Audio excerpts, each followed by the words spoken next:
ميسيو حسام يقدم أسعار الدواجن اليوم الاثنين 18/11/2024 في مصر.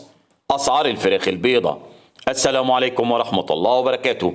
أهلا وسهلا بكم أصدقائي المتابعين للقناة. لو لسه بتشوف القناة لأول مرة فضلا وليس أمرا اعمل لايك للفيديو واعمل اشتراك للقناة عشان يوصلك كل جديد. سعر البط البلدي في المزرعة سجل 110 جنيه للكيلو.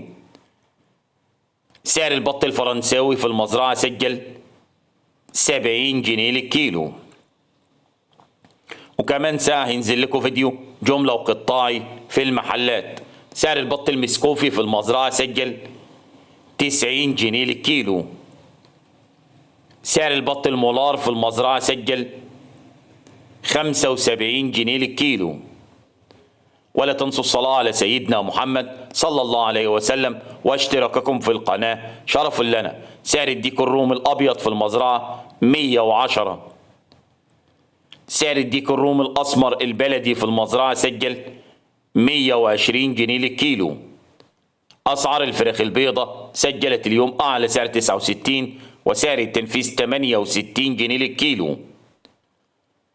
أسعار الفراخ الساسو سجلت اليوم أعلى سعر 88 وأقل سعر 87 جنيه للكيلو.